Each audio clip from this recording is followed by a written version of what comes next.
Hello friends, मैं Amrendra Kumar. Welcome to AG point. मैं उम्मीद करता हूं कि आप लोग बहुत अच्छे होंगे और आप लोगों की पढ़ाई भी बहुत अच्छी चल रही होगी। तो चलिए आज स्टार्ट करते हैं स्पीडी सामान्य विज्ञान में मॉडल सेट नंबर 10, क्योंकि इसके पहले मैं मॉडल सेट नंबर 9 को सॉल्व करा चुका हूं, जिसको आप लोग बहुत अच्छे से तैयार कर रहे हैं, है ना। एक बात जानते हैं आप लोग, मैं आप लोगों से कोई वादा नहीं किया हूँ, वादा मैं खुद अपने आप से किया हूँ। और वादा ये है कि मैं प्रयास कर रहा हूँ कि जो भी मैं पढ़ाऊँ वो आपको क्लास में ही कंप्लीट करा दूँ, कि वो आपको बाहर जाकर कंप्लीट करने की आवश्यकता ना पड़े, नोट्स बनाने की आवश्यकता मन ना पड़े, किताब पढ़ने की आवश्यकता ना पड़े, है ना। क्योंकि मैं एग्ज़ाम के पॉइंट ऑफ व्यू से मैं वहीं पढ़ा रहा हूँ जो आपके लिए इम्पॉर्टेंट है। वो मेरे ऊपर भरोसा कीजिएगा, इससे बाहर नहीं आएगा, है ना। ये जो मैं पढ़ा रहा हूँ, ठीक ना, समझिएगा।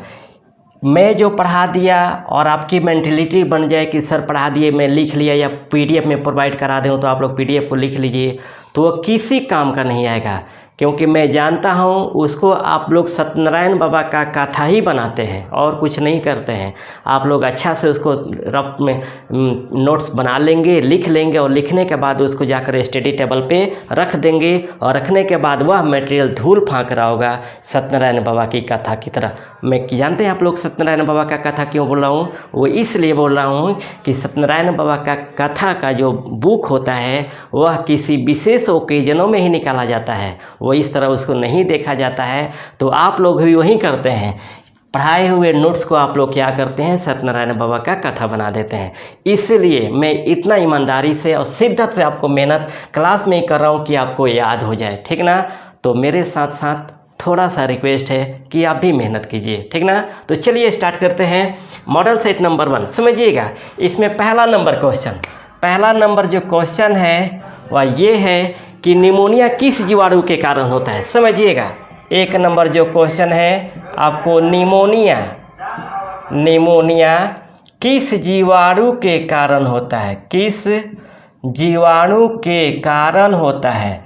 समझिएगा, जो निमोनिया होता है ये आपको डिप्लोकोकस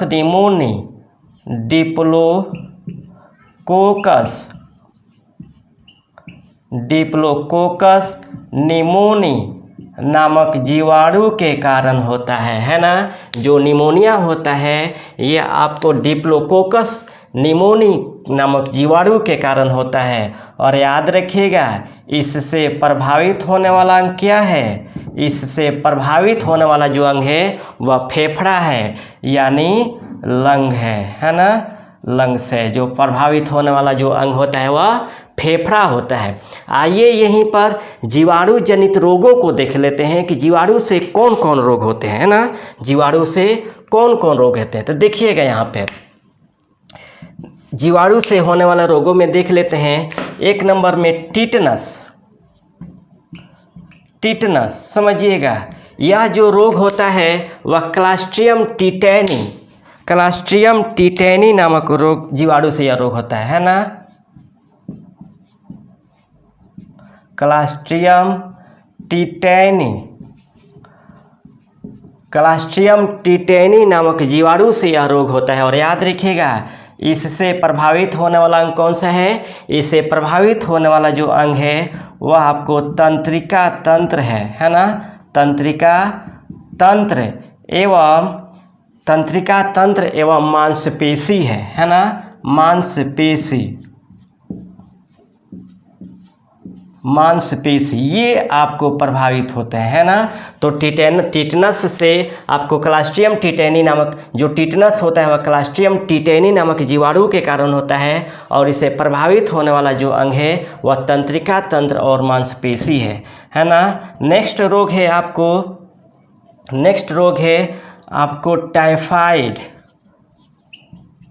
टाइफाइड। समझिएगा, ये जो टाइफाइड होता है वह साल्मोनेला टाइफी से होता है ना। साल्मोनेला टाइफी नामक जीवाणु से होता है ना। जो ये आपको टाइफाइड होता है वह साल्मोनेला टाइफी नामक जीवाणु से होता है। और इसे जो प्रभावित अंग होता है वह आपको तंत्रिका तंत्र होता है ना। तंत्रिका तंत्र, तंत्रिका तंत्र इससे प्रभावित होता है ना।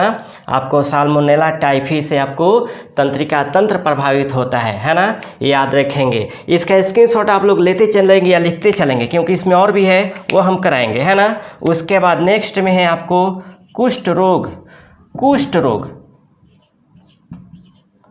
कुष्ठ रोग जिसे कोढ़ भी कहा जाता है, ये जो होता है माइक्रोबैक्टीरियम लेप्री नामक जीवाणु से होता है ना। माइक्रोबैक्टीरियम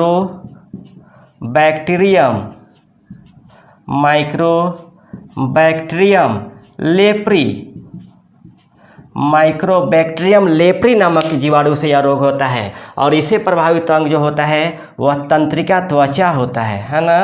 आपको तंत्रिका त्वचा प्रभावित होता है, समझिएगा, तंत्रिका त्वचा इसे प्रभावित होता है। उसके बाद हम बात करते हैं क्षय रोग, समझिएगा, क्षय रोग, क्षय रोग जिसे टीबी भी कहा जाता है। यह जो रोग होता है वह माइक्रोबैक्टीरियम ट्यूबरकुलोसिस से होता है ना।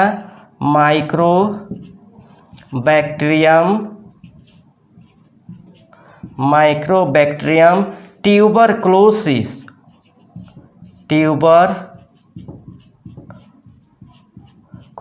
नामक जीवाणु से होता है ना। जो क्षय रोग होता है वह माइक्रोबैक्टीरियम ट्यूबरकुलोसिस नामक जीवाणु से होता है। और इसे प्रभावित होने वाला जो अंग है वह आपको फेफड़ा है ना। इसे प्रभावित होने वाला जो अंग है वह फेफड़ा है। उसके बाद हम बात करते हैं नेक्स्ट में डिप्थीरिया, समझिएगा, डिप्थीरिया। ये जो डिप्थीरिया है ये आपको कीरोन बैक्टीरियम डिप्थेरी नामक जीवाणु के कारण होता है ना। कीरोन बैक्टीरियम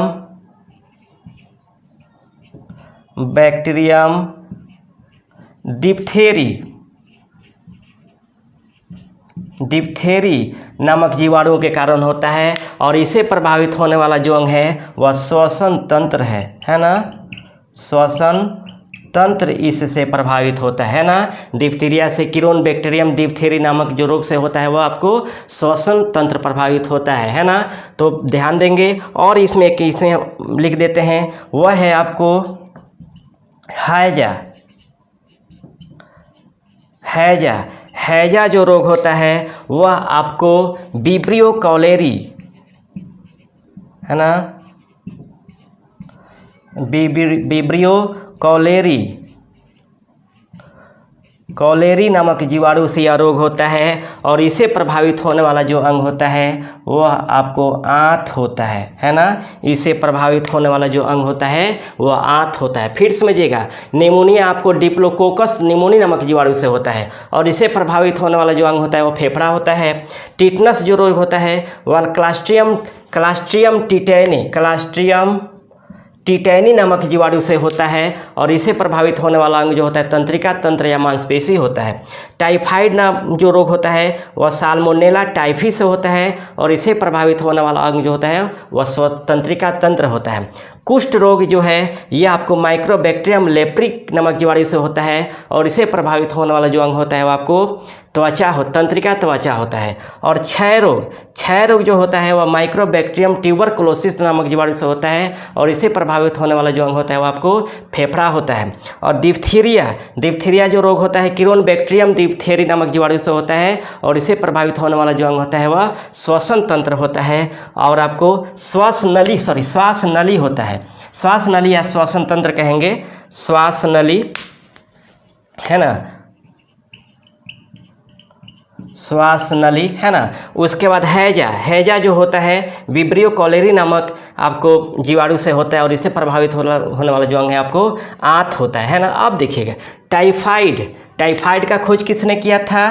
टाइफाइड का खोज किया था, टाइफाइड के जीवाणु, है ना, टाइफाइड के जीवाणु का जो खोज किया था वह इवर्थ ने किया था। ध्यान रखिएगा, साल्मोनेला टाइफी यानी टाइफाइड के जीवाणु साल्मोनेला टाइफी का जो खोज किया था वह इवर्थ ने किया था। और आपको कुष्ठ रोग के जीवाणु का जो खोज किया था वो आपको हैंसन ने किया था, है ना, हैंसन ने किया था, है ना, हैंसन ने किया था। और क्षय रोग के जीवाणु का खोज और हैजा के जीवाणु को खोज, है ना, याद रखिएगा। इन दोनों के आपको क्षय रोग और हैजा के जीवाणु का जो खोज किया था वो आपको रॉबर्ट कोच ने किया था, है ना। रॉबर्ट कोच ने किया था। तो ध्यान रखेंगे, क्षय रोग और हैजा के जीवाणु का जो खोज किया था वो आपको रॉबर्ट कोच ने किया था। कंप्लीट। अब हम आगे बढ़ते हैं। इसमें ध्यान दीजिएगा, इसमें है आपको प्लेग। समझिएगा, प्लेग जो रोग होता है,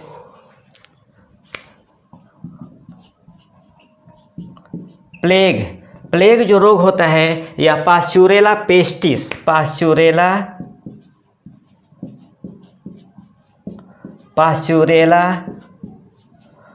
पेस्टिस नामक जीवाणु के कारण होता है और इसे प्रभावित होने वाला जो अंग है वह आपको फेफड़ा है। समझिएगा, प्लेग जो होता है वह पास्चुरेला पेस्टिस नामक जीवाणु से होता है और इसे प्रभावित होने वाला जो अंग है वह आपको फेफड़ा है। और याद रखिएगा, ये पास्चुरेला पेस्टिस का जो खोज किया था वह आपको कीटाजा टोज ने किया था, है ना। कीटाजा टोज नामक वैज्ञानिक ने किया था, है ना। प्लेग के जीवाणु का जो खोज किया था वह आपको कीटाजा टोज नामक वैज्ञानिक ने किया था। अब हम बात करते हैं आपको सिफिलिस। समझिएगा,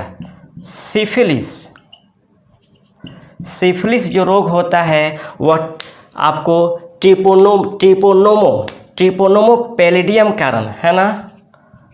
ट्रिपोनोमो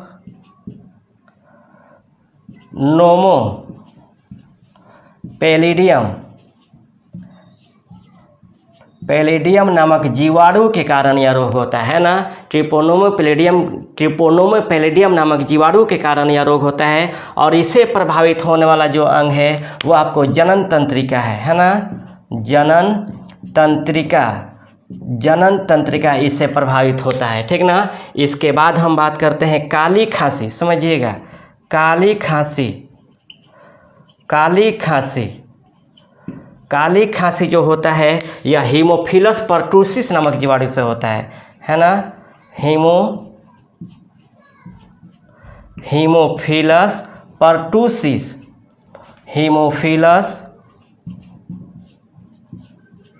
परटूसिस नामक जीवाणु से होता है और इसे प्रभावित होने वाला जो अंग है वो आपको श्वसन तंत्र है ना। श्वसन तंत्र है। तो समझिएगा, जीवाणुओं से होने वाले प्रमुख रोगों में, है ना, जीवाणुओं से होने वाले प्रमुख रोगों में मैंने पहला बताया निमोनिया जो डिप्लोकोकस निमोनी नामक जीवाणु से होता है। दूसरा टिटनस जो क्लस्ट्रियम टिटेनी से होता है। तीसरा टाइफाइड जो साल्मोनेला टाइफी से होता है। कुष्ठ रोग जो माइक्रोबैक्टीरियम लेप्री से होता है। क्षय रोग जो माइक्रोबैक्टीरियम ट्यूबरकुलोसिस से होता है। उसका डिप्थीरिया जो आपको किरोन बैक्टीरियम लेप्री से होता है। उसके बाद आपको प्लेग पास्चुरेला पेस्टिस नामक जीवाणु से होता है। आपको हैजा विब्रियो कॉलेरी नामक जीवाणु से होता है। उसके बाद सिफिलिस जो ट्रिपोनोमो पैलिडियम नामक जीवाणु से होता है। काली खांसी जो आपको हीमोफिलस परटूसिस नामक जीवाणु से होता है। और एक आता है आपको मेनिंजाइटिस। समझिएगा, मेनिंजाइटिस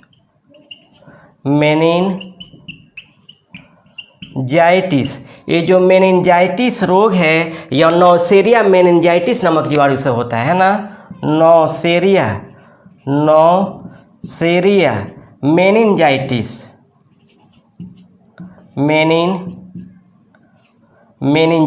नामक जीवाणु से होता है ना।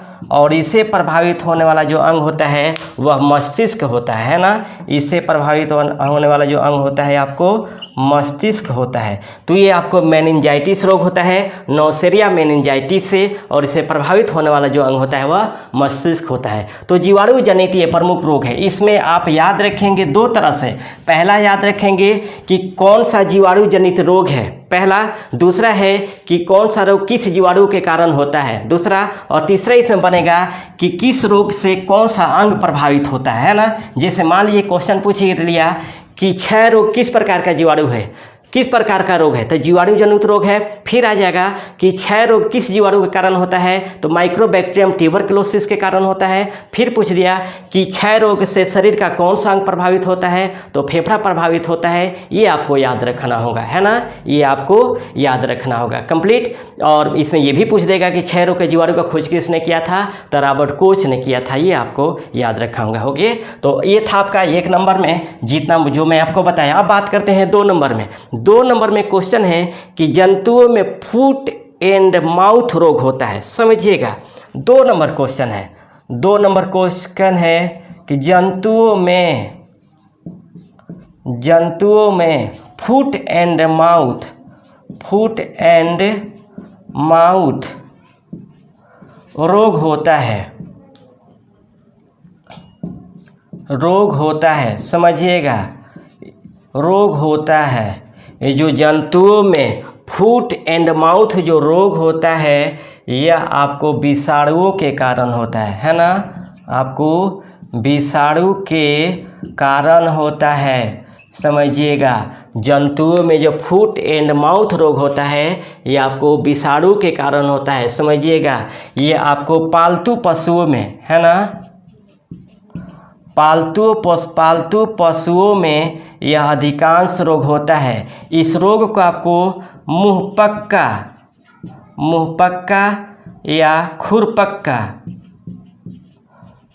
खुरपक्का रोग के नाम से भी जाना जाता है। फुट एंड माउथ रोग को मुंहपक्का एवं खुरपक्का रोग के नाम से भी जाना जाता है। समझिएगा, इस रोग का लक्षण क्या है।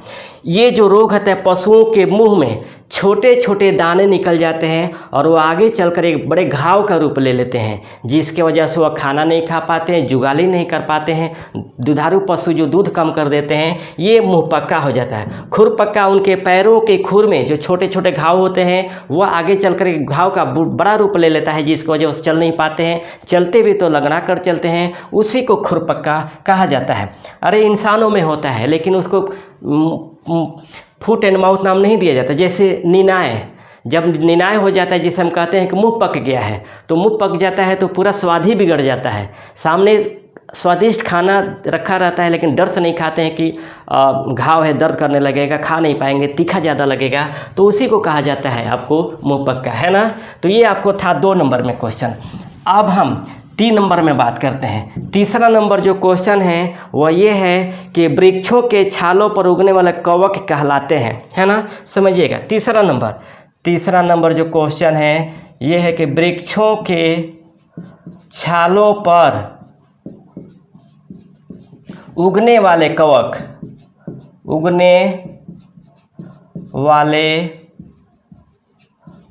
कहलाते हैं। क्या कहलाते हैं जी, बताइए आप लोग। जो वृक्षों के छालों पर उगने वाले कवक होते हैं, उसे क्या कहा जाता है, उसे कोटिकोलस कहा जाता है ना, उसे कोटिकोलस कहा जाता है। समझिएगा, वृक्षों के छालों पर उगने वाले जो कवक होते हैं, उन्हें कोलस कहा जाता है। याद रखेंगे, बहुत बार ये क्वेश्चन पूछा गया है रेलवे में कि वृक्षों के छालों पर उगने वाले कवक को क्या कहा जाता है, तो कोटिकोलस कहा जाता है। कंप्लीट हो गया। अब हम बात करते हैं 4 नंबर क्वेश्चन है कि चिकित्सा शास्त्र का जनक किसे माना जाता है। समझिएगा, 4 नंबर, चिकित्सा शास्त्र का जनक किसे माना जाता है। समझिएगा, चिकित्सा शास्त्र का जो जनक माना जाता है, आप सबको मालूम है क्या है, हिप्पोक्रेटस। लेकिन ये बताइए, ये कहाँ के थे, जो हिप्पोक्रेटस थे ये कहाँ के थे। याद रखिएगा, ये आपको यूनान के थे, यूनान के एक महान विद्वान थे, है ना। जो हिप्पोक्रेटस थे ये आपको यूनान के महान विद्वान थे। और इनका जन्म कब हुआ था, याद रखिएगा, जो जन्म हुआ था वो आपको 460 BC में हुआ था, 460 ईसा पूर्व में हुआ था। और इनकी मृत्यु कब हुई थी, मृत्यु जो हुई थी आपको 370 BC में हुई थी, है ना, 370 ईसा पूर्व में। तो समझिएगा चिकित्सा शास्त्र का जो जनक है हिप्पोक्रेटस है, जो यूनान के महान विद्वान थे। इनका जन्म आपको 460 ईसा पूर्व में हुआ था और मृत्यु 370 ईसा पूर्व में हुई थी, है ना। तो ये आपको चिकित्सा शास्त्र के जनक थे। अब हम 5वां नंबर में बात करते हैं। 5 नंबर है कि मानव शरीर में हीमोग्लोबिन का कार्य है। समझिएगा मानव शरीर में 5 नंबर जो क्वेश्चन है, मानव शरीर में हीमोग्लोबिन का क्या कार्य है, ग्लोबिन का क्या कार्य है। समझिएगा मानव शरीर में हीमोग्लोबिन का क्या कार्य है, याद रखिएगा। मानव शरीर में हीमोग्लोबिन का जो कार्य है वह ऑक्सीजन का परिवहन करता है ना। आपको ऑक्सीजन का परिवहन करता है, याद रखिएगा। ये आपको जो हीमोग्लोबिन है ये आपको मानव शरीर में ऑक्सीजन का परिवहन करता है ना। मानव शरीर में हीमोग्लोबिन ऑक्सीजन का परिवहन करता है, याद रखिएगा। आपको हीमोग्लोबिन का खोज किसने किया था? हीमोग्लोबिन का जो खोज किया था वो आपको हूनफील्ड ने किया था। हूनफील्ड ने कब किया था? 1840 में किया था। और याद रखिएगा हीमोग्लोबिन के कारण ही रक्त कैसा होता है? रक्त लाल होता है ना, रक्त लाल होता है। और एक बात, हीमोग्लोबिन में क्या पाया जाता है? आयरन पाया जाता है ना, यानी लोहा पाया जाता है। तो समझिएगा एक हीमोग्लोबिन से कितना क्वेश्चन बना। पहला कि हीमोग्लोबिन का जो मुख्य कार्य होता है वो ऑक्सीजन का परिवहन होता है, और याद रखिएगा और हीमोग्लोबिन का जो खोज किया था हूनफील्ड ने 1840 में किया था। और हीमोग्लोबिन के कारण ही रक्त क्या होता है? आपको लाल होता है और हीमोग्लोबिन में लोहा पाया जाता है। कंप्लीट, ये इस तरह आप याद रखेंगे। उसके बाद हम चलते हैं 6 नंबर में। 6 नंबर जो क्वेश्चन है वह ये है कि मानव शरीर में रक्त एंट अमीबा हिस्टोलिटिका पाया जाता है, ठीक ना। मानव शरीर में, समझिएगा मानव शरीर में 6 नंबर जो क्वेश्चन है, मानव शरीर में एंट अमीबा हिस्टोलिटिका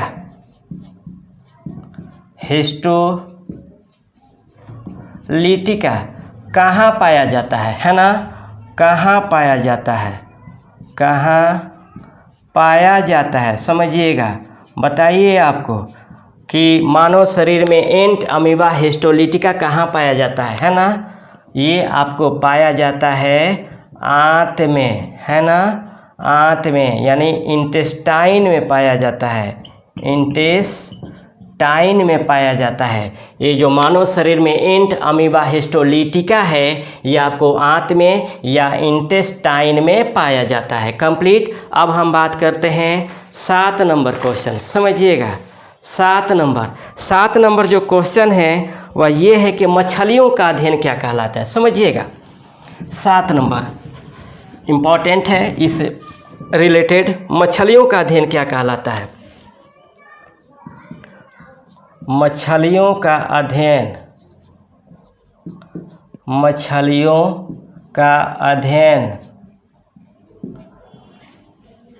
क्या कहलाता है ना, क्या कहलाता है। समझिएगा मछलियों का अध्ययन क्या कहलाता है। मछलियों का जो अध्ययन कहलाता है यह आपको इक्थियोलॉजी कहलाता है। इक्थियोलॉजी कहलाता है। समझिएगा मछलियों का जो अध्ययन कहलाता है वह इक्थियोलॉजी कहलाता है। समझिएगा इसी से रिलेटेड और भी है ना। एक है आपको इकोलॉजी।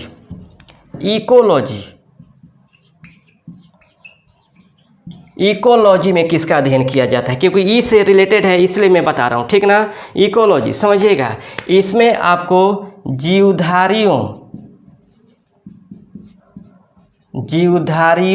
एवं वातावरण के पारस्परिक संबंध का अध्ययन किया जाता है ना। पारस्परिक संबंध का अध्ययन किया जाता है, समझिएगा। इकोलॉजी में आपको जीवधारियों एवं वातावरण के पारस्परिक संबंध का अध्ययन किया जाता है। इसका खोज किसने किया था? इकोलॉजी का जो खोज किया था वो आपको अर्नेस्ट हैकल, है ना, अर्नेस्ट हैकल एवं कार्ल रिटर ने किया था, है ना, कार्ल रिटर ने की थी। याद रखेंगे, इकोलॉजी का जो खोज किया था वह अर्नेस्ट हैकल एवं कार्ल रिटर ने किया था। उसके बाद नेक्स्ट है यूजेनिक्स, समझिएगा। यूजेनिक्स में है कि आनुवंशिकता के नियमों के आधार पर आनुवंशिक नियमों के आधार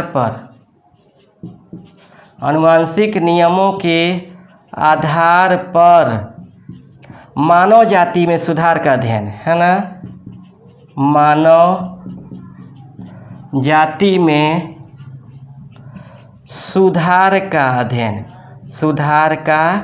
अध्ययन, समझिएगा। मानव जाति में सुधार का अध्ययन, यूजेनिक्स में आनुवंशिक नियमों के आधार पर मानव जाति में सुधार का अध्ययन किया जाता है। और याद रखिएगा, यूजेनिक्स का खोज किसने किया था? यूजेनिक्स का खोज एफ गाल्टन ने किया था, है ना, एफ गाल्टन ने किया था। ध्यान रखेंगे। तो ये आपके स्क्रीनशॉट लेंगे, इसमें दो और भी है, इसको याद कीजिएगा। इकोलॉजी में जीवधारियों व वातावरण के पारस्परिक संबंध का अध्ययन किया जाता है, जिसका खोज किया था अर्नेस्ट हैकल एवं कार्ल रिटर ने। और यूजेनिक्स या आनुवंशिक नियमों के आधार पर मानव जाति में सुधार का अध्ययन किया जाता है, और इसका खोज किया था एफ गाल्टन ने। कंप्लीट है। अब हम बात करते हैं एक्स बायोलॉजी, समझिएगा।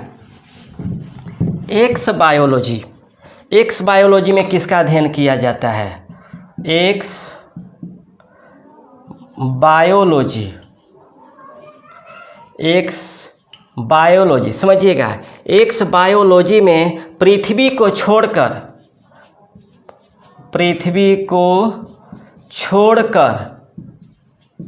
अन्य ग्रहों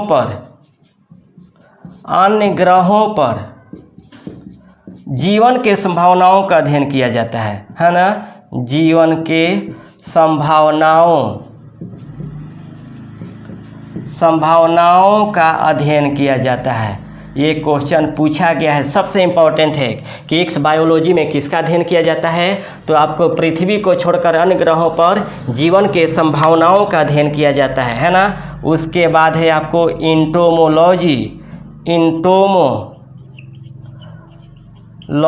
याद रखिएगा। इंटोमोलॉजी में आपको कीट पतंगों का अध्ययन किया जाता है, कीट पतंगों का अध्ययन किया जाता है ना, कीट पतंगों का अध्ययन किया जाता है, यानी स्टडी ऑफ इंसेक्ट का अध्ययन इसमें किया जाता है। तो ये आपको 7 नंबर था, आपको कि 7 नंबर में मछलियों का अध्ययन आपको इक्थियोलॉजी, याद रखिएगा।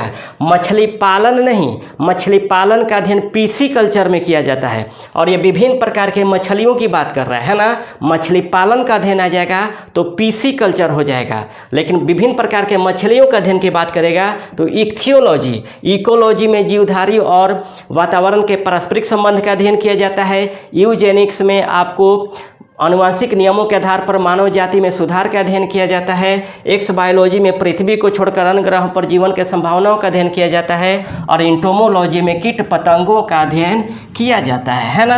अब हम बात करते हैं 8 नंबर। 8 नंबर जो क्वेश्चन है वह ये है कि जनसंख्या का अध्ययन कहलाता है ना। 8 नंबर समझिएगा,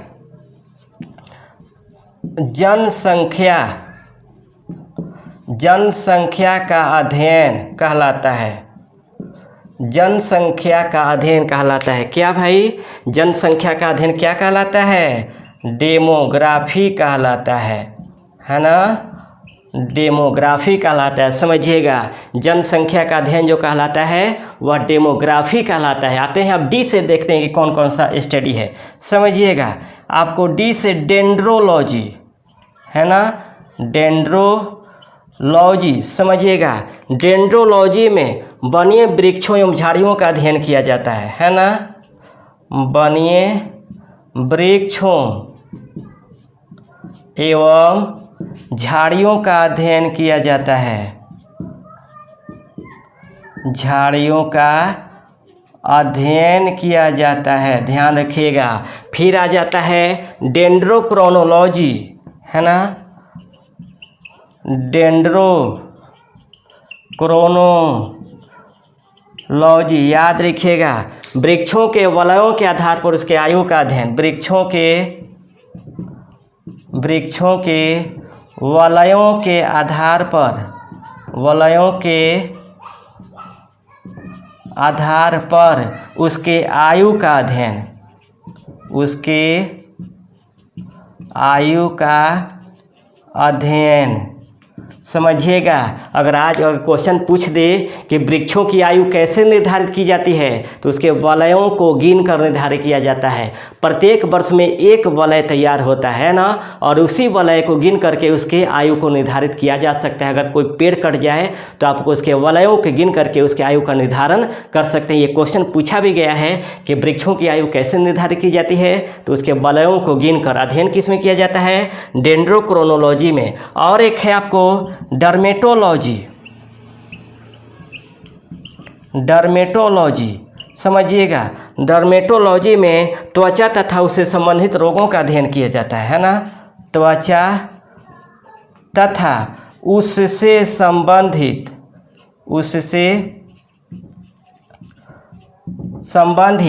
रोगों का अध्ययन किया जाता है, रोगों का अध्ययन किया जाता है ना। तो डी से आपको चार्ट हो गया। एक जनसंख्या का अध्ययन डेमोग्राफी कहलाता है, डेंड्रोलॉजी वन्य वृक्षों झाड़ियों का अध्ययन किया जाता है, डेंड्रोक्रोनोलॉजी वृक्षों के वलयों के आधार पर उसके आयु का अध्ययन किया जाता है, और डर्मेटोलॉजी त्वचा तथा उससे संबंधित रोगों का अध्ययन किया जाता है। कंप्लीट। तो ये आपको 8 नंबर था। अब हम बात करते हैं 9 नंबर में। समझिएगा 9 नंबर जो क्वेश्चन है वह ये है कि श्वसन की क्रिया संपन्न होती है। समझिएगा श्वसन की क्रिया संपन्न होती है कहाँ भाई, 9 नंबर।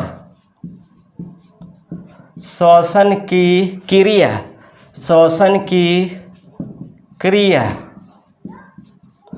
संपन्न होती है कहाँ पर, याद रखिएगा। जो श्वसन की क्रिया संपन्न होती है वो आपको माइटोकॉन्ड्रिया में होती है ना, माइटोकॉन्ड्रिया में होती है। श्वसन की क्रिया जो संपन्न होती है वह माइटोकॉन्ड्रिया में होती है। और याद रखिएगा माइटोकॉन्ड्रिया का खोज किसने किया था, माइटोकॉन्ड्रिया का जो खोज किया था वो आपको अल्बर्ट वान कॉलिकर ने किया था, है ना, अल्बर्ट वान कॉलिकर ने किया था। कब, 1857 में किया था, है ना। माइटोकॉन्ड्रिया की जो खोज किया था वह अल्बर्ट वान कॉलिकर ने 1897 में किया था। लेकिन इसका नाम किसने रखा था, इसका नामकरण यानी माइटोकॉन्ड्रिया का नामकरण जो किया था वह कार्ल वेंडा ने कब, 1896 में, है ना, 1896 में इसका नामकरण, 1898 में, है ना, 1898 में इसका नामकरण रखा था। याद रखिएगा माइटोकॉन्ड्रिया इतना छोटा है कि इसे सूक्ष्मदर्शी से नहीं देखा जा सकता, है ना। यह इतना छोटा होता है कि इसे सूक्ष्मदर्शी से नहीं देखा जा सकता, इसलिए इसे आपको इलेक्ट्रॉन माइक्रोस्कोप से देखा जाता है ना। आपको इलेक्ट्रॉन माइक्रोस्कोप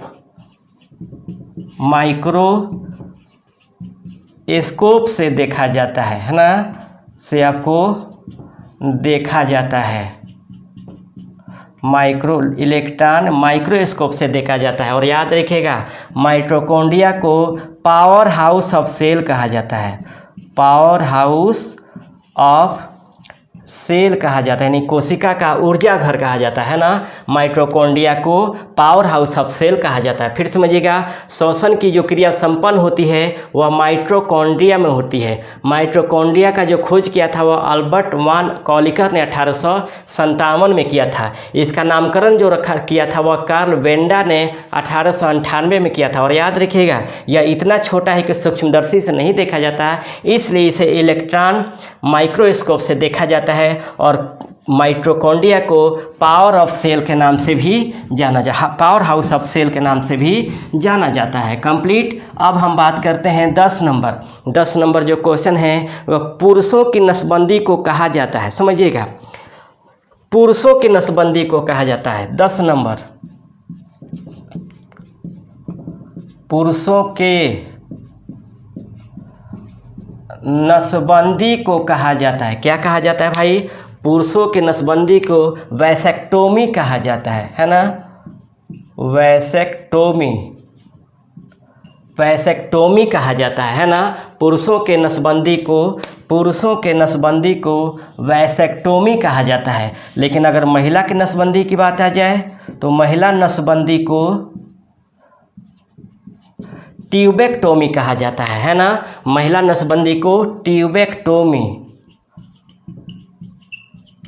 ट्यूबेक्टोमी कहा जाता है। समझिएगा, तो पुरुषों की नसबंदी को वैसेक्टोमी कहा जाता है और महिला नसबंदी को आपको ट्यूबेक्टोमी कहा जाता है। याद रखेंगे। आ जाए क्वेश्चन कि पुरुषों की नसबंदी को क्या है कहा जाता है, तो आपको वैसेक्टोमी कहा जाता है और महिला नसबंदी को ट्यूबेक्टोमी कहा जाता है। कंप्लीट। अब हम बात करते हैं 11 नंबर। 11 नंबर जो क्वेश्चन है वह है कि मानव शरीर का सबसे बड़ा अंग क्या है। समझिएगा, मानव शरीर का सबसे बड़ा अंग आपको लोग बता सकते हैं, बहुत आसान है। मानव शरीर का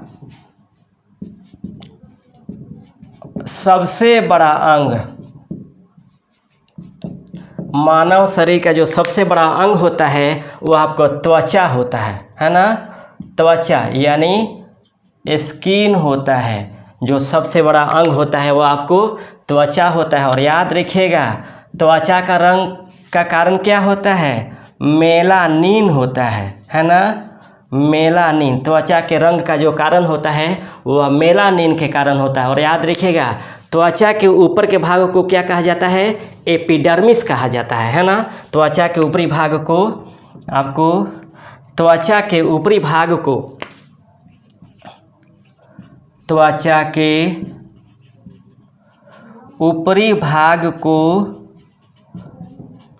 एपिडर्मिस कहा जाता है। त्वचा के ऊपरी भाग को एपिडर्मिस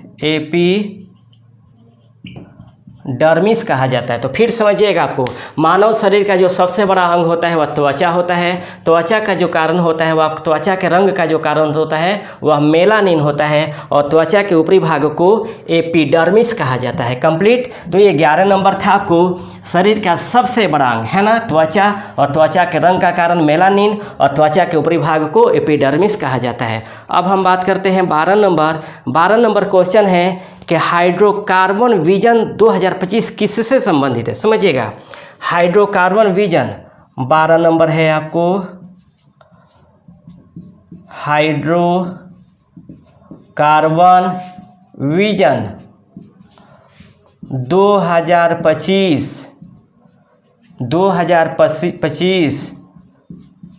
किससे संबंधित है ना। किससे संबंधित है?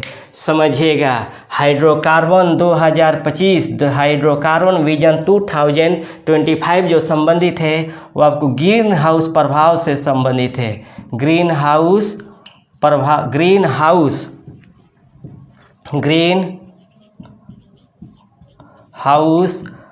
प्रभाव से संबंधित है ना। ग्रीन हाउस प्रभाव से संबंधित है। और याद रखिएगा, ग्रीन हाउस गैस का जो ग्रीन हाउस प्रभाव को उत्पन्न करने वाला प्रमुख गैस कौन सा है?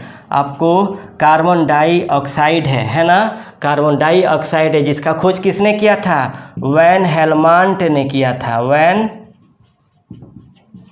हेलमांट ने किया था। और याद रखिएगा कार्बन डाइऑक्साइड के उत्सर्जन पर नियंत्रण के लिए, है ना, कार्बन डाइऑक्साइड के उत्सर्जन पर नियंत्रण के लिए आपको 1987 में क्योटो प्रोटोकॉल, है ना, क्योटो प्रोटोकॉल पर सहमति बनी है सभी देशों में, है ना, क्योटो प्रोटोकॉल पर सहमति बनी है, क्योटो प्रोटोकॉल पर सहमति बनी। क्योटो कहाँ पर है आपको, क्योटो कहाँ पे है आपको, कनाडा में स्थित है ना, कनाडा में स्थित है। समझ में आ गया आपको, सॉरी मॉन्ट्रियल प्रोटोकॉल, इस मॉन्ट्रियल प्रोटोकॉल, मॉन्ट्रियल प्रोटोकॉल पर सहमति बनी है ना। CO2 के उत्सर्जन पर रोक लगाने के लिए सभी देशों में 1987 में जो समझौता हुआ वह मॉन्ट्रियल प्रोटोकॉल बना, है ना, जो कनाडा में स्थित है। फिर समझिएगा हाइड्रोकार्बन विजन 2025 आपको ग्रीन हाउस प्रभाव से संबंधित है। ग्रीन हाउस प्रभाव को उत्पन्न करने वाला जो प्रमुख गैस वह कार्बन डाइऑक्साइड है, जिसका खोज वैन हेलमोंट ने किया था। और याद रखिएगा कार्बन डाइऑक्साइड के उत्सर्जन पर नियंत्रण के लिए 1987 में मॉन्ट्रियल प्रोटोकॉल का आयोजन किया गया। और इस मॉन्ट्रियल प्रोटोकॉल में ही यह निर्णय लिया गया कि समयानुसार कार्बन डाइऑक्साइड के उत्सर्जन पर रोक लगाया जाएगा। उसके बाद 13 नंबर है जल के बहाव को किसमें मापा जाता है। समझिएगा 13 नंबर जो क्वेश्चन है वो आपको जल के बहाव को किसमें मापा जाता है, किसमें मापा जाता है। समझिएगा जल के बहाव को किसमें मापा जाता है, जल के बहाव को मापा जाता है आपको क्यूसेक में, है ना, क्यूसेक में मापा जाता है। क्यूसेक किसे कहा जाता है, समझिएगा जल के बहाव को मापा जाता है क्यूसेक में। क्यूसेक कहा जाता है कि प्रति सेकेंड बहने वाले जल, प्रति सेकेंड 1 घन फुट बहने वाले जल को ही आपको प्रति सेकेंड में बहने वाले 1 घन फुट जल को ही आपको क्यूसेक कहा जाता है ना। आपको प्रति सेकेंड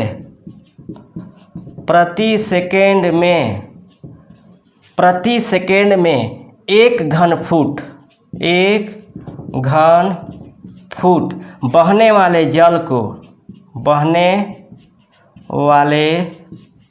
जल को क्यूसेक कहा जाता है ना, आपको क्यूसेक कहा जाता है। याद रखिएगा 1 क्यूसेक बराबर, हालांकि समझिएगा यहाँ पे बहते हुए जल का अनुमान किया जाता है, यहाँ पे बहते हुए जल का अनुमान किया जाता है ना, बहते हुए जल का अनुमान किया जाता है, रुके हुए जल का नहीं। इसीलिए यह अनुमान संभावना पे रहती है। तो 1 क्यूसेक जल बराबर 1 क्यूसेक बराबर होता है 28,317 लीटर लगभग में, है ना, लगभग में। समझिएगा 28,317 लीटर होता है। अगर आ जाए क्वेश्चन कि 1 क्यूसेक बराबर कितना होता है तो लगभग 28,317 लीटर होता है। फिर समझिएगा जल के बहाव को किस में मापा जाता है, तो जल के बहाव को क्यूसेक में मापा जाता है। प्रति सेकेंड 1 घन फुट बहने वाले जल को आपको क्यूसेक कहा जाता है। प्रति सेकेंड में 1 घन फुट बहने वाले जल को आपको क्यूसेक कहा जाता है। और 1 क्यूसेक बराबर 28,317 लीटर जल होता है, पानी होता है, ठीक ना। ये आपको होता है क्यूसेक। अब हम बात करते हैं 14 नंबर जो क्वेश्चन है वह क्रोमेटोग्राफी की तकनीक का प्रयोग किस लिए किया जाता है। समझिएगा क्रोमेटोग्राफी 14 नंबर जो क्वेश्चन है वो आपको क्रोमेटोग्राफी तकनीक का प्रयोग किस लिए किया जाता है, प्रयोग किस लिए किया जाता है, बताइए आप लोग किस लिए किया जाता है। क्रोमेटोग्राफी तकनीक का प्रयोग किस लिए किया जाता है। याद रखिएगा ये आपको मिश्रण से पदार्थों को अलग हटाने के लिए आपको क्रोमेटोग्राफी का प्रयोग किया जाता है ना। एक मिश्रण से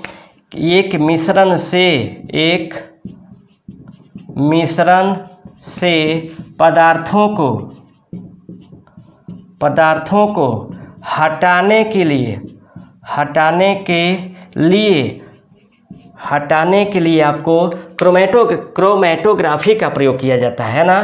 क्रोमेटोग्राफी का जो प्रयोग किया जाता है वह मिश्रण से पदार्थों को हटाने के लिए किया जाता है। मिश्रण से पदार्थों को हटाने के लिए क्रोमेटोग्राफी का प्रयोग किया जाता है। अगर आ जाए क्वेश्चन कि एक मिश्रण से पदार्थों को हटाने के लिए किस तकनीक का प्रयोग किया जाता है, किसी मिश्रण से पदार्थों को हटाने के लिए किस तकनीक का प्रयोग किया जाता है, तो क्रोमेटोग्राफी का प्रयोग किया जाता है ना। अब 15 नंबर में है, सबसे भारी प्राकृतिक तत्व कौन सा है? समझिएगा, सबसे भारी प्राकृतिक तत्व, सबसे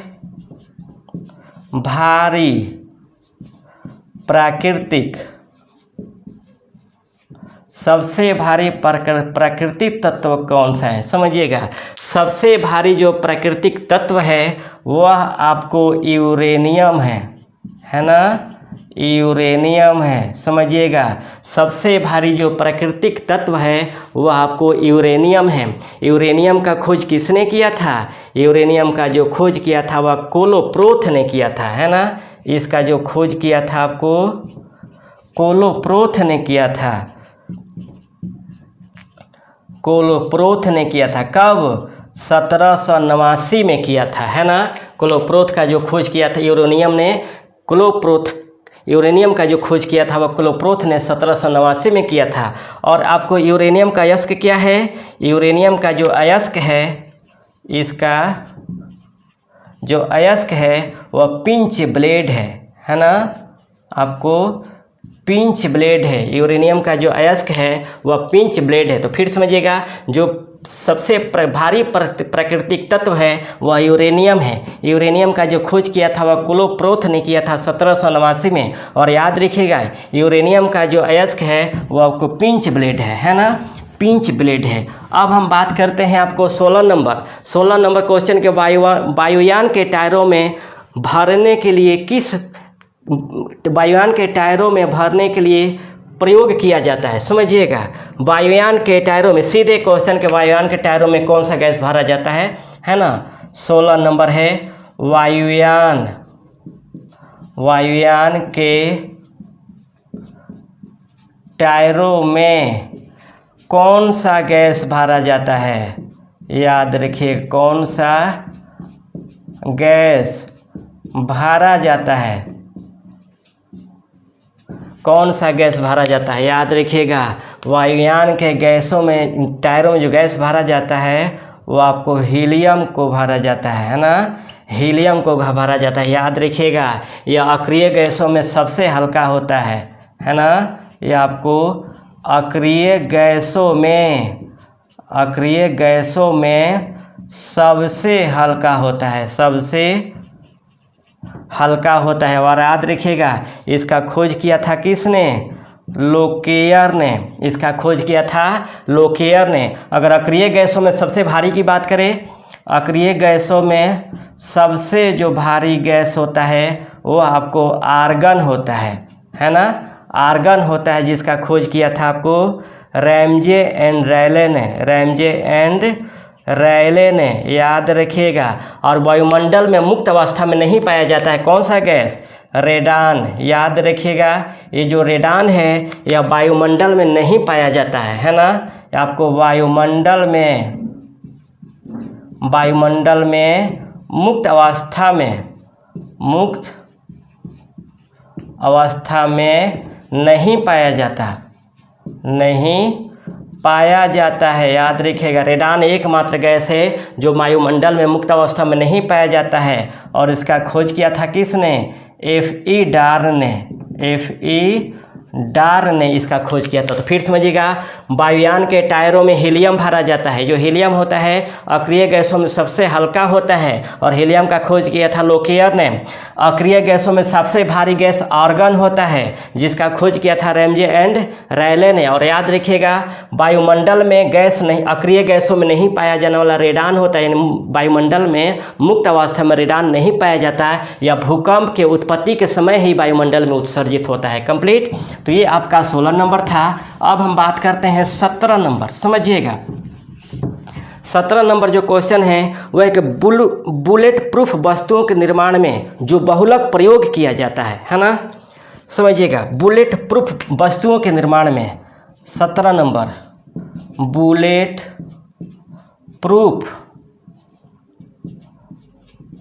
वस्तुओं के निर्माण में, वस्तुओं के निर्माण में जो बहुलक का युग प्रयुक्त किया, जो बहुलक प्रयुक्त किया जाता है उसका क्या नाम है ना। जो बहुलक प्रयुक्त किया जाता है उसका क्या नाम है, समझिएगा। बुलेट प्रूफ वस्तुओं के निर्माण में जो बहुलक प्रयुक्त किया जाता है उसका नाम है आपको पॉलीकार्बोनेट्स, है ना। कार्बोनेट्स, समझिएगा। बुलेट प्रूफ वस्तुओं के निर्माण में जो बहुलक प्रयोग किया जाता है उसका नाम आपको पॉलीकार्बोनेट्स है, ध्यान दीजिएगा। और एक बात ध्यान रखिएगा, बुलेट प्रूफ जैकेट के निर्माण में रेशेदार कांच का प्रयोग किया जाता है ना, समझिएगा। बुलेट प्रूफ जैकेट के निर्माण में आपको रेशेदार कांच का प्रयोग किया जाता है ना। रेशेदार कांच का प्रयोग किया जाता है। ये क्वेश्चन पूछा गया है, ध्यान रखिएगा। ये क्वेश्चन पूछा गया है कि बुलेट प्रूफ जैकेट में किसका प्रयोग किया जाता है, तो रेशेदार कांच का प्रयोग किया जाता है। लेकिन अगर क्वेश्चन ये जाए कि बुलेट प्रूफ वस्तुओं के निर्माण में कौन सा बहुलक का प्रयोग किया जाता है, तो आपको पॉलीकार्बोनेट्स का प्रयोग किया जाता है ना। पॉलीकार्बोनेट्स का प्रयोग किया जाता है, ये ध्यान रखेंगे। उसके बाद 18 नंबर क्वेश्चन है कि खाद्य संरक्षण यानी फूड प्रोसेसिंग हेतु प्रयुक्त किया जाता है। खाद्य संरक्षण 18 नंबर है आपको खाद्य संरक्षण यानी फूड प्रोसेसिंग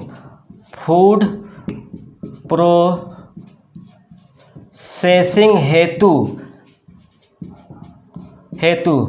प्रयुक्त किया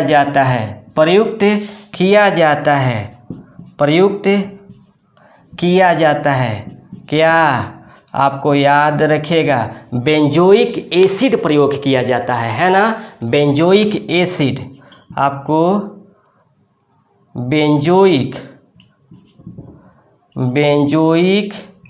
एसिड का प्रयोग किया जाता है। यानी खाद्यों की सुरक्षा यानी खाद्य पदार्थों के सुरक्षा हेतु फूड प्रोसेसिंग हेतु जो प्रयोग किया जाता है वो आपको बेंजोइक एसिड का प्रयोग किया जाता है ना। बेंजोइक एसिड का प्रयोग किया जाता है, याद रखेंगे। खाद्य संरक्षण हेतु आपको यानी फूड प्रोसेसिंग हेतु बेंजोइक एसिड का प्रयोग किया जाता है, याद रखेंगे। उसके बाद 9 नंबर जो क्वेश्चन है वह ये है, 19 नंबर जो क्वेश्चन है कि वह पदार्थ जो खाने की वस्तुओं के परीक्षण में प्रयुक्त किया जाता है ना।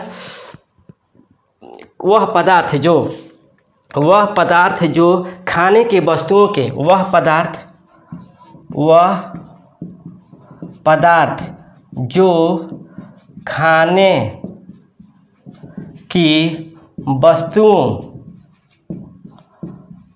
के परिरक्षण हेतु प्रयोग किया जाता है ना। हेतु प्रयोग किया जाता है, समझिएगा। वह पदार्थ जो खाने की वस्तुओं के परिरक्षण हेतु प्रयोग किया जाता है उसका नाम है आपको सोडियम बेंजोइट, है ना। सोडियम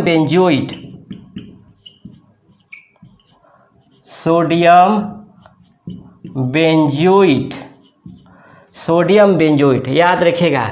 आपको जो खाने की वस्तुओं के हेतु परीक्षण के लिए जो प्रयोग किया जाता है, आपको वह पदार्थ जो खाने की वस्तुओं के परिरक्षण हेतु प्रयोग किया जाता है वो आपको सोडियम बेंजोइट किया जाता है ना। और फूड प्रोसेसिंग के लिए आपको बेंजोइक एसिड किया जाता है। फूड प्रोसेसिंग के लिए जो प्रयुक्त किया जाता है वह बेंजोइक एसिड किया जाता है। और जो वह पदार्थ जो खाने की वस्तुएं हेतु परिरक्षण के लिए प्रयोग किया जाता है वो आपको सोडियम बेंजोइट क्या किया जाता है ना। उसके बाद हम बात करते हैं 20 नंबर क्वेश्चन है कि मच्छर भगाने वाले दवाओं में सक्रिय रसायन है ना। मच्छर भगाने वाले दवाओं में 20 नंबर मच्छर भगाने वाले दवाओं में सक्रिय रसायन है। याद रखिएगा, कहने का मतलब है कि मच्छर भगाने वाले जो दवा होती है उसमें किस रसायन का प्रयोग किया जाता है, तो वो है आपको एलिथ्रीन, है ना। एलिथ्रीन समझिएगा, एलिथ्रीन जो मच्छर भगाने वाले दवा होता है उसमें आपको एलिथ्रीन नामक रसायन का उपयोग किया जाता है ना। एलिथ्रीन नामक रसायन का उपयोग किया, मच्छर भगाने वाला जो दवा होता है उसमें एलिथ्रीन नामक रसायन का उपयोग किया जाता है। ये आपका मॉडल सेट नंबर 10 था, ठीक ना। इसको आसानी से फिर 1-2 क्लास देखिएगा, क्लास देखने के बाद इसको समझने का प्रयास कीजिएगा, क्योंकि इससे ज़्यादा क्वेश्चन 20 क्वेश्चन तो केवल नाम के लिए होता है। इसमें इतना डिस्कशन करा देता हूँ कि लगभग 50 से 60 इससे क्वेश्चन मिल जाएंगे, है ना। और इसके डेली आपको PDF मिल ही जा रहा है, इसको लिखने का प्रयास कीजिएगा और समझने का प्रयास कीजिएगा, और इससे रिलेटेड और भी क्वेश्चन हो उसे लगाने का प्रयास कीजिएगा। जो क्वेश्चन न समझ में आए आप व्हाट्सअप में दे सकते हैं, व्हाट्सअप मेरे नंबर पे उस क्वेश्चन को दे सकते हैं, तो हम सॉल्व करके आपको ग्रुप में डाल देंगे, ठीक ना। तो रहने देते इतना ही, फिर हम नेक्स्ट कोई मॉडल सेट लेकर हाजिर होंगे। तब तक के लिए बेस्ट ऑफ लक।